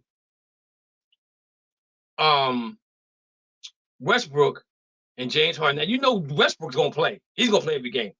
He plays basketball like it's not even sports. It's a life. It's a lifeline. Yep, it's like a life to him, right? James Harden would probably try to do some type of resting, right? Some type of resting James Harden's gonna try to do. So if the Clippers would have win that tournament, I guarantee you the minimum they will play will be 52. The minimum that Kawhi probably played 52 games. if they get a bid in, if they get an automatic bid for winning that tournament, they could be 25 and whatever. They're already in the playoffs. They don't even care about their record. The record don't even matter to them. They just got to be ready to play when it comes playoff time. But we already saw how when you sit down for all that time, how it affects you as a basketball player. Because basketball, just like baseball, is repetitions. You got to do things as a repetition. The more you do it, the better you come. Anybody agree, disagree with that? But see, but the Clippers will be the prime example of why not to put a team in the playoffs. They would be a prime example. The team in the East would be the Miami Heat. They would be the prime example. They would probably be the prime example of if they were to win that you don't give them an automatic bid. They gotta earn it. I like the tournament. I like what they're doing to the floors. It's different. It's something different. And you're getting guys to play that don't normally play at this part of the year. So the incentive, the money incentive is good. They really, that money drives, money make you do crazy things. It's almost good as that other thing they call. It's almost good as that thing. Almost good as that thing they call sex. I don't know what's more. I don't know what people like more, sex or money. It might be even. Oh, Lou said both. So you see what I'm saying? So my thing is right here. I like it. I love what they do. I love what they're doing to the courts because I want to see what Boston's courts is going to look like. Milwaukee had the championship trophy on there, and they had something at the bottom of it, which I guess represented them winning a title, which they got 2 titles in Milwaukee. So I don't understand why they didn't have the other title up, the other banner on the floor or not. But I want to see. I like now. I didn't see Houston's floor. They said Houston's floor was all red. That would mess with my head right there, having an all red floor. I don't know how old you guys are, but back in the day, Milwaukee's stadium was dark. It was really dark, and their floor was like a forest green, and it looked like you was playing in a basement. That's how dark it was. And I used to hate watching those games, man, because it just didn't look right. It just didn't look right to me as far as basketball was concerned. Wow. So they kind of changed that in a sense, you know what I'm saying? So I kind of like it. It's different. I wasn't feeling it at first because the only thing I'm saying to myself is if somebody get hurt during that tournament, now they might be done for the rest of the year. If they don't have the in-season tournament, that person don't get hurt. But that's the chance you take. You know what I'm saying? That's the chance that you take when you play in the game of basketball. So, or any sport that matters. True, any sport that matters. Any sport that matters. So, real quick, looking at the NBA standings. In the East, right now, if the playoffs start, it'd be Boston, Philly, Hawks, Magic, Bucks, and Pacers. Any surprise there? And those 6 teams in the play-in tournament would be the Nets, the Raptors, the Cavaliers, and the Hornets.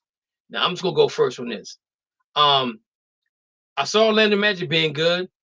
The Pacers are good. Brooklyn's better than what I expected. But like I told Dana earlier in the other show, I said, look out for the Pacers. The Pacers are averaging almost 100 some points, 120 points a game. Only team that's averaged more points than them is the Celtics, and the Celtics blew them out by 55 points. That's crazy, ain't it? Out west, the highest scoring team is the Dallas Mavericks at 122.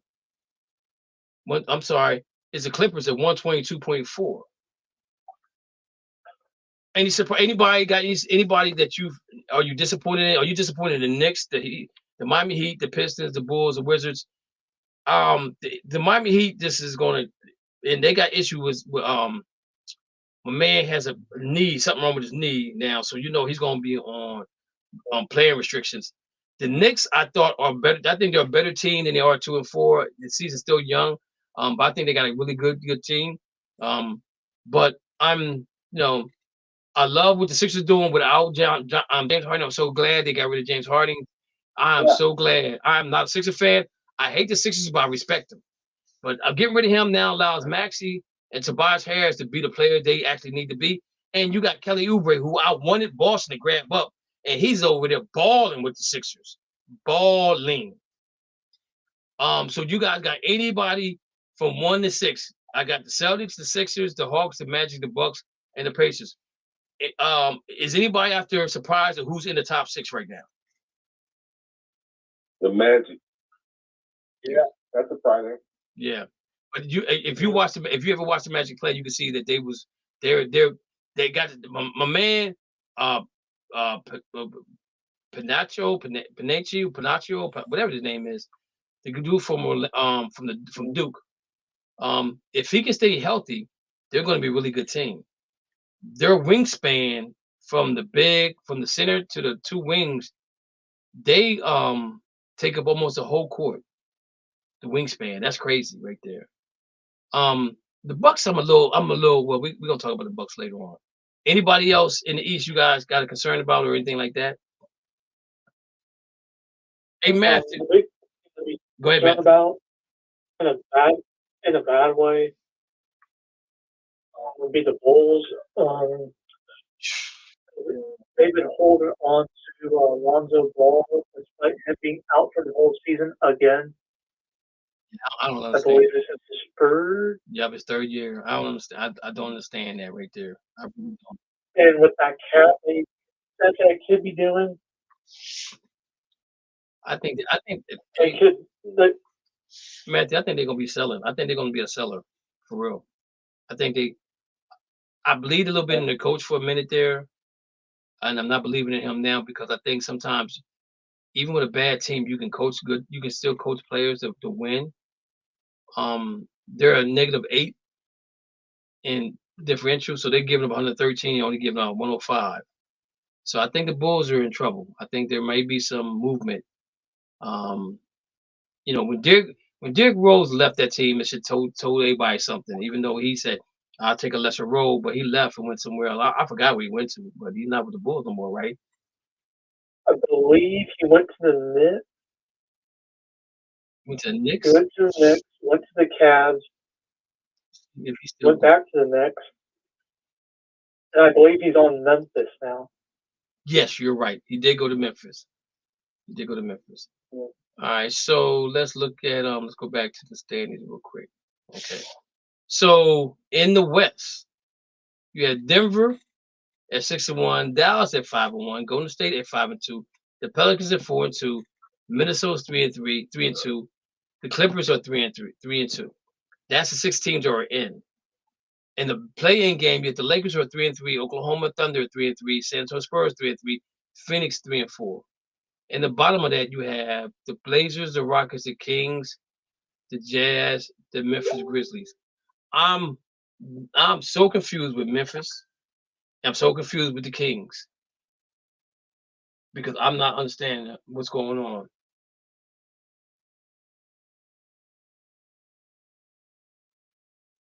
What you got? I'm gonna let you guys. Anybody want to talk on any team out here? I'm gonna let you guys go first.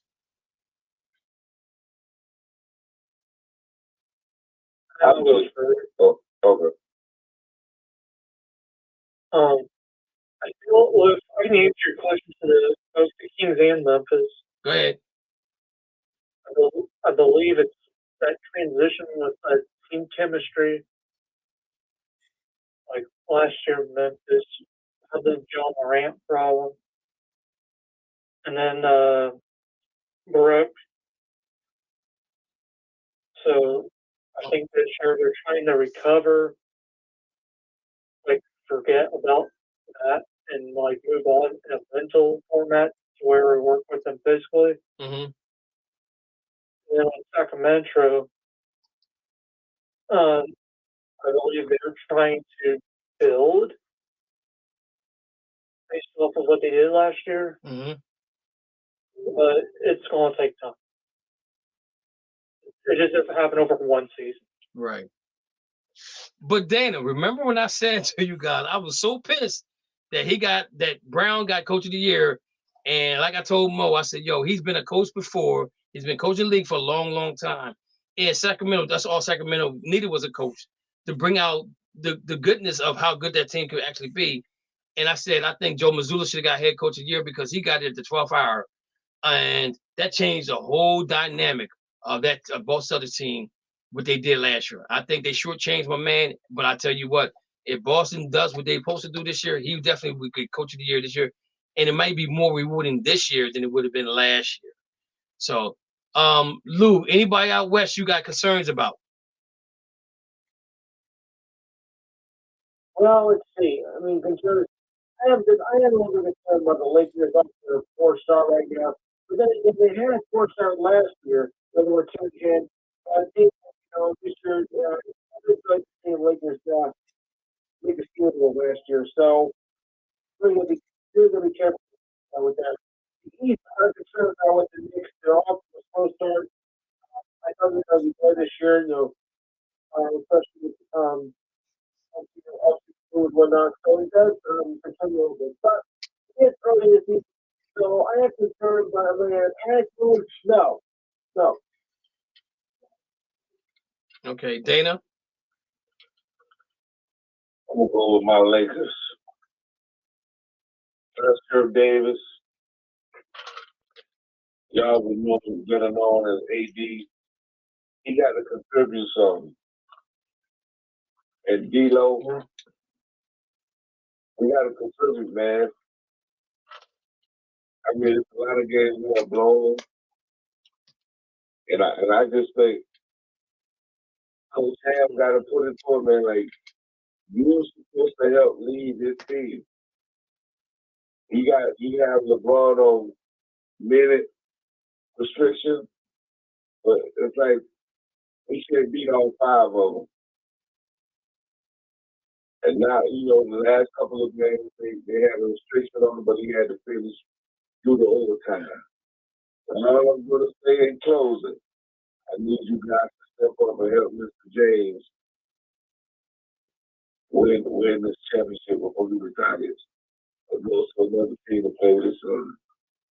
As long as we beat the Celtics in titles, I'm good. Sorry, Karen.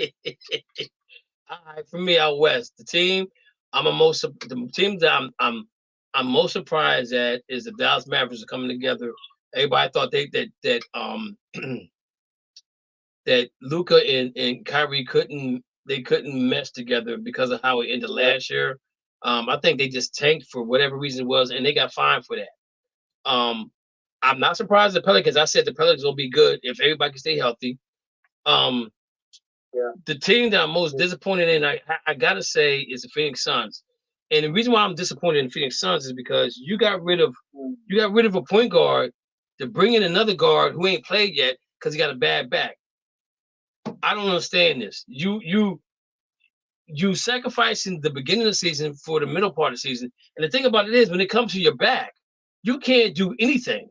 You can't jump. You can't run. You can't shoot. Now you can sit in a chair and shoot, right? That gives your arm some exercise. But what else can you do if you got a bad back? So I think that trade for Bradley Beal was not a good trade for him. And I think they're going to find out that it's not going to be good for them either. And you got in Kevin Durant is in the same situation he was in Brooklyn, carrying the load again. Because Booker's been out for a little bit, but he's carrying the load again. I'm surprised at the Kings and Memphis. I think Memphis, they've won without John Morant before, so I don't know what the problem is. Now, Matthew did say something about Brooks. Brooks might be the key because he was that guy that kind of was the guy that he go pick on everybody else. Marcus Smart, they have out there right now. I don't think his heart's in it to play for Memphis. I think he felt like he got done wrong by the Celtics. But again, like I tell people as a Celtic fan, when they draft you, they tell you, we drafted you to win a championship. That's your job. If you don't win a championship, there's a possibility that you can get shipped out. And that's what they did with Marcus Smart. I hated it. I really hated that they did that to him because he was my glue. He was my dude. It was Marcus Smart, then it was Jaylen Brown. But bringing in Drew Holiday, that just gave me a pat on the back. Like a little baby. I had indigestion and they patted my back and I burped and I'm fine now. But Memphis got to do better. I expect the Kings to do better. Portland is hanging there. But go ahead, Matthew. New Orleans right now. I actually put them in a warning in that way because of Stephen McCollum's injury. Oh, that's right. This is a lung. Somebody's lungs. I read it today. Somebody's lungs. Yeah. So that's gonna hurt. Really, that's gonna really hurt them if he can't get. And depending on what the lung injury is, he may have to retire. Yeah, that's not good, man. That's not good at all. So we want to keep my man CJ Cullerman in prayer, ladies and gentlemen. Hopefully there's nothing that serious with him that stops him from playing basketball because he's a great athlete, but he's a better person. You know what I'm saying? He's a better human being. So that's looking at the standings. That's what we're looking at right there. Moving on. Dame Lillard is killing the Bucks defensively. They ranked 25th.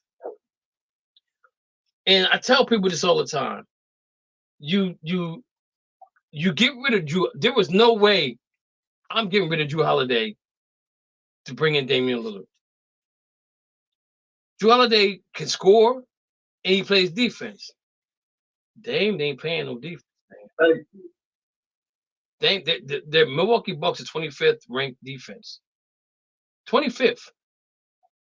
That's not good at all. That's not good at all. So they need to figure this thing out, guys.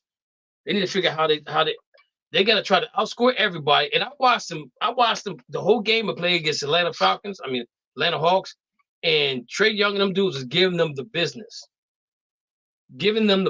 And people say, well, you got to give him time to jail. I get that. But you know what, though? Shooters shoot, and that's what he does. So I don't care if you're in Portland or you're in Milwaukee. When you go to the rim, it's 10 feet off the ground. The diameter is the same. The backboard's the same. Only thing it is a different color. So I shooters shoot. That's what he do. But again, he's killing the defense, and you're gonna need defense down the line. Anybody got any comments on Dame Lillard? You think he can? Man, I just had this conversation at work, and I was so happy. I said, the Celtics got the best deal. Who did? I said, dude, I said they got a best deal because they had a guy that plays defense and offense. I said, I take Drew Holiday over Dame any day. I agree. And I told him, I said, Drew Holiday is one of the reasons the Bucks won the championship. Yes, indeed. Not Giannis. Because he locked they played Phoenix, right? He locked Chris Paul up. Or Chris Paul was on the team. He locked Chris Paul was on that team, right? Booker. Yeah, he locked up Booker. You know Booker is? Oh, Chris Paul up. Yep, he's the reason why they won. I got to call you tomorrow while I'm at work. These young guys don't know they don't know what they watching. Yeah. Then you gotta tell them to call the show so we can get on. We can get them. You know. Show too. My bad. We just have to spank them a little bit. Let them know that we know what we're talking about. Yeah. We're talking about sports. Yeah, that's my dude Dylan. Dylan, my dude. Yeah, y'all got to meet Dylan. Okay. Yeah, meet Dylan. Dylan, my dude. So let me see.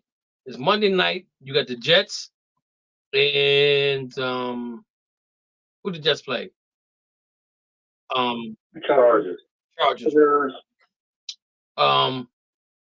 Somebody said he ain't never locked up. He ain't never locked up Booker. I don't know what game was they watching? Yeah, I don't know what game you was watching because in the NBA Finals, Booker wasn't doing nothing. He was getting a shoot. Booker didn't do nothing. He shoot, and Chris Paul. We ain't got to worry about Chris. They didn't have to worry about Chris Paul.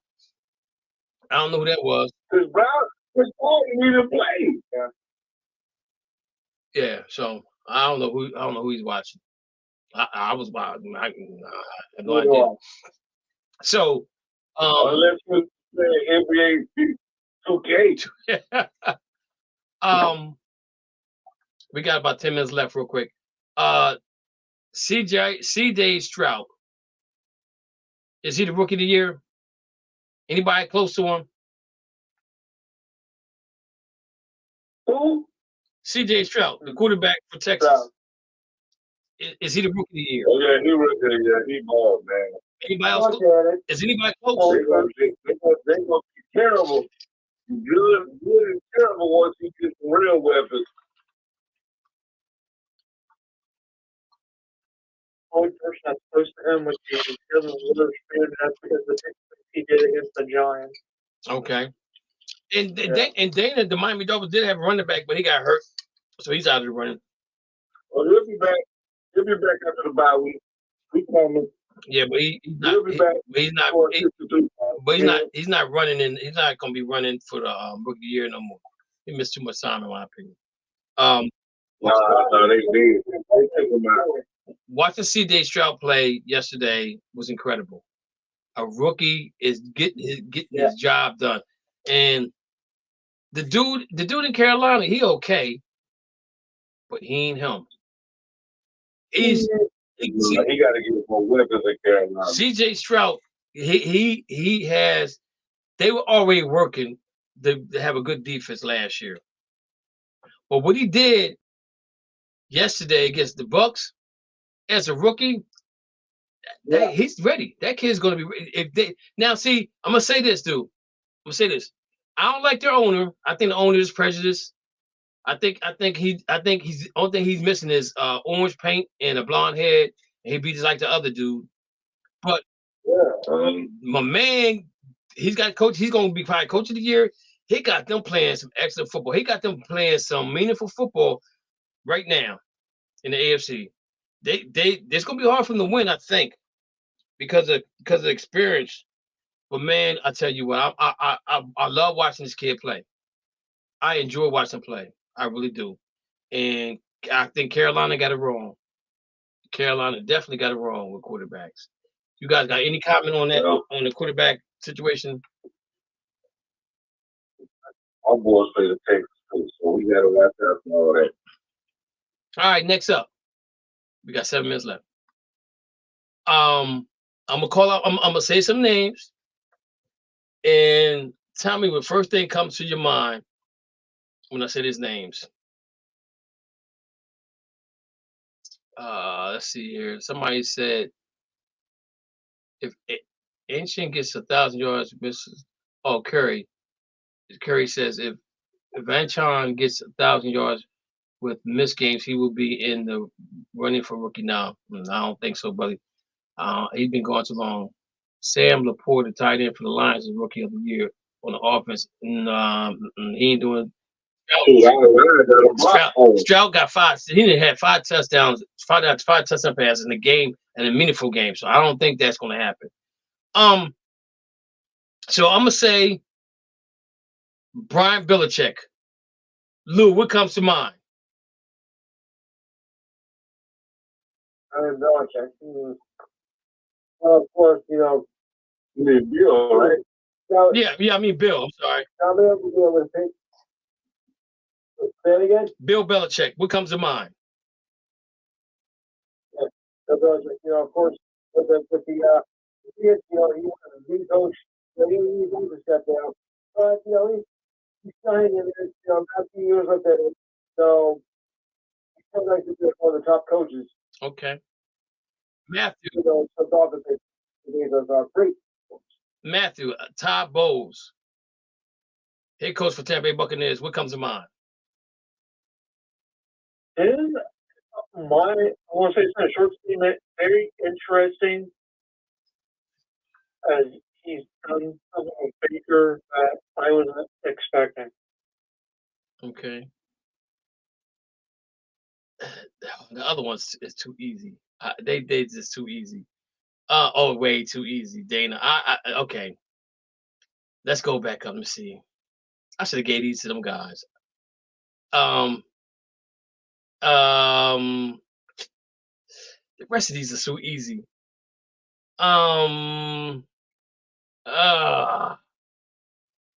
don't want to give me Mike McDaniel, huh? No.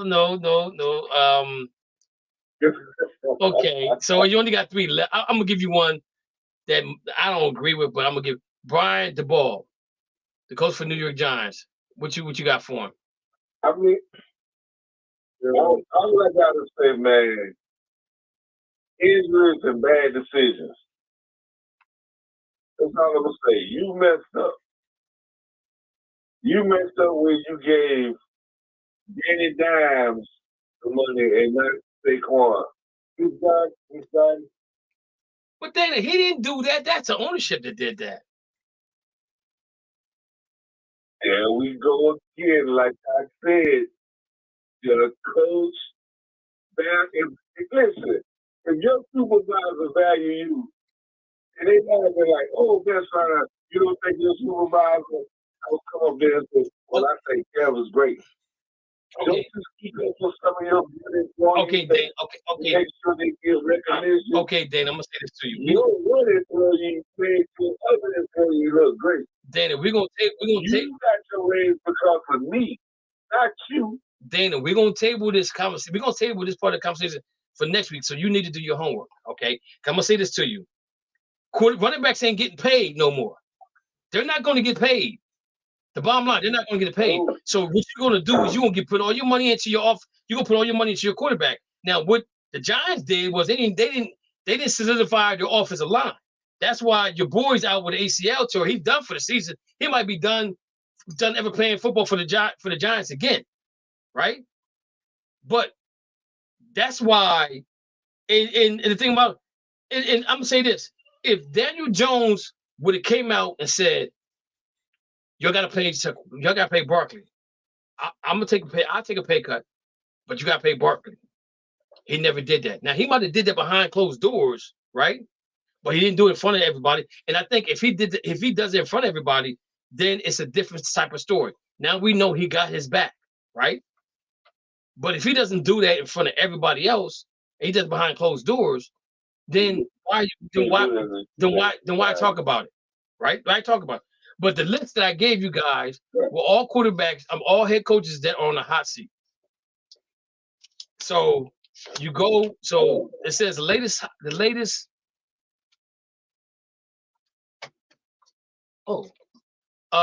hot seat updates after first coach firing of the season, week 9. They got Brian Belichick, which I believe. I'm gonna say this again. I don't think he's gonna get fired. He's gonna get traded. Tom Bowles, Tampa Bay Buccaneers. I don't know unless they got a coach if they got a coach in mind replacing him. They just don't have a good team, so I don't think you can fire him, in my personal opinion. Brian Daboll, New York Giants. I don't think you fire him because you didn't surround him by a great offensive line. You didn't take the money and get your offensive line to keep him upright. And now that he's out for the rest of the season, now you becoming you're gonna be a draft pick in the top 4, 5, 6, or whatever, because you're not gonna win no more games. Okay. Matt Eberflus from Chicago, I think he's pretty much done. I don't know if they're gonna wait to the end of the season or the middle part of the season, because it don't really make a difference. When they fire him, they still can't hire another coach. Curry said coaches will be fired if he loses tonight. Brandon Staley, Los Angeles Chargers. Curry just posed it before I even said it. He should have been fired last year. You fire your defensive coordinator because they score all these points in the second half, but you don't score the points in the second half. So the person that should have been fired should have been you, because offense wins games, defense wins championships. Okay. Next up is Frank Reich for Carolina Panthers. I don't think he gets fired. They just don't have a good team. That's what I'm saying. He just got the job. Ron Rivera, Washington Commanders. We know he He's probably gone. They sending everybody out the door. They done got rid of Chase Young and got rid of this person, that person. Yeah, he's pretty much done. That's the list right there of coaches that are on the hot seat. Now, I'm gonna say this. I'm gonna go back here real quick and look at the standings. And go through by division some teams that I felt like they didn't have them on there. AFC East, I think every coach in there is safe. Belichick, I think I think he's gonna get traded. Pittsburgh, if they have a losing season, I think they're probably gonna put him up in front office because they don't fire coaches. Tennessee, I think Tennessee probably have a coach. They probably will fire their coach if their season don't turn around. Vegas already got rid of their coach. Chargers going to fire their coach. Denver already got a new coach, so he ain't going nowhere. Washington is going to fire their coach. Chicago probably going to fire their coach in the NFC North. Detroit's fine. Minnesota's fine. Green Bay's fine. NFC South. The Saints could possibly fire their coach. Tampa Bay's name was in there. I don't think he gets fired. I don't think Frank Rice get fired from Carolina either because they're not playing bad football. They just don't have a good team. In the West, I think 49ers coach is fine. Seattle's coach is fine. Rams coach is fine. Arizona coach is fine because they just don't have no good players. So those are some of the other teams that I felt like were probably going to get fired, but they wasn't on the list. Anybody else got any other coach they think could be on the list to get fired that might get fired other than what we talked about? We did talk about Brian Daboll. But I don't think he's going to get fired. I think that you give your quarterback all that money and you don't address the offensive line. And now because you don't address the offensive line, is why you're in a situation now where your quarterback will be out for the rest of the season because he got a torn ACL. Now, I don't know if he did it when he was running or he did it when he got tackled. But again, if you solidify your offensive line, then you don't have this to worry about. But you gave him all this money and forgot about your offensive line. But this is what happens when you give these quarterbacks these large amount of monies. You can't take no money and put it nowhere else, right? Like, for example, Buffalo Bills. They gave what's Josh's last name? The quarterback, Allen. Josh Allen. They gave him all this money, and he don't have no running backs. Okay, you give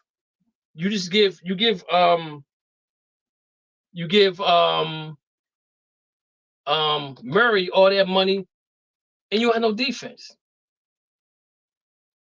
You know, see what I'm saying?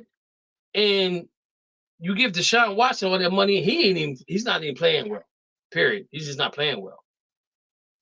You know, but again, all that money you're giving these quarterbacks, but now you can't help your team get better because you gave all the money to the quarterback. So the thing about it is that the quarterback's going to keep on asking for money, and if you're going to have to say no, it's going to come a time. Rumors are he said rumors is Patriots wants Tennessee's coach.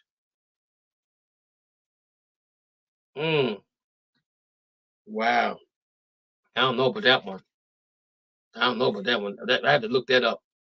All right, guys, it's 8 o'clock. I'm gonna let you guys go because y'all got things to do, and I got things because my Boston Celtics come on and play the Timberwolves tonight, and they said Porzingis might be out, and because he got a style in his eye or something like that. Ooh. And they said that Derek White's out because he just had a newborn baby. So those two guys could. I know Derek White is out. I don't know about Porzingis, so we're gonna see how this plays out. But you got the Jets and the Chargers, and I'm gonna be honest with you. I want to see the Jets win because I want to see them fire my man.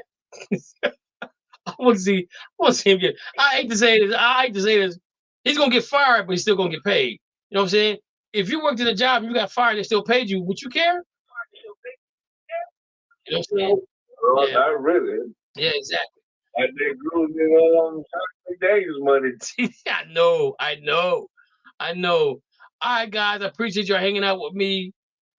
We should be straight every Monday. For the holidays. Let me see what we got going on. So Thanksgiving, that Monday, the 27th, we should be good because the holiday be over on the 27th, so we should be good on that day. So we good for every Monday going forward this month, guys. Look forward to some great football, some college football, basketball, college basketball getting ready to start up as well.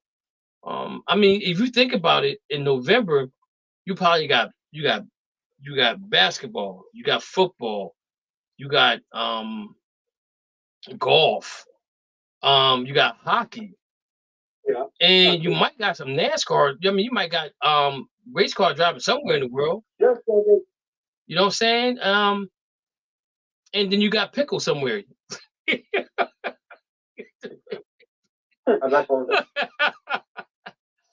My God, man. Hey, I appreciate y'all hanging in with me. Curry said, I don't want the Jets to win another game. That's a lot. Hey, Mo, your boy upset because y'all laws. I just knew he's calling this show tonight. Man, Curry, I just know I know he's gonna call in the show tonight. Hey, but Matthew, Lou, Dana, I appreciate you guys hanging out with me tonight, man. You guys have a good night. Stay blessed. Again, man, CJ McCollum, keep him in your prayers and your prayer. Dana, you know we got you. Dana, did you get a package in mail yet? Not yet. Okay, it should be there soon. Should be there soon. You guys made all your arrangements, everything good? Yeah, man, everything good, man. Everything good here, man. I gotta tell you, the service was on a Friday, dude. Okay. It was on a Friday. They had the rush and everything else. There's a whole bunch of stuff, but I'll call and talk to you about it. All right, guys. We're still gonna keep your family in prayer, man. And again, we want to wish everybody happy birthday. They had a birthday today, and you're 1 year older than what you was. And keep yourself in prayer that you see this time again next year on 11/6. Again, you guys take care, and we'll see you next Monday. Thank you for listening to the Just Us Sports Talk Show. You have been entertained in the sports world by KD from Harrisburg, Pennsylvania, the small city with a large heart, Dana the Hater Clark from St. Petersburg, Florida, and Murray E. Baskerville from Be More Careful, Baltimore, Maryland. We throw stones and we do live in glass houses. Big-time players make big-time plays and big-time games. Be ready. You have been listening to an In the Zone Sports Talk Radio production. Remember, you can hear us again on Star107FM.com on Saturdays from 11 a.m. to 1 p.m. Eastern Standard Time. Be sure to download the Try99 TV app on any smart device and subscribe to In the Zone Sports Talk Television. The cost is $4.95. Thank you in advance for your support.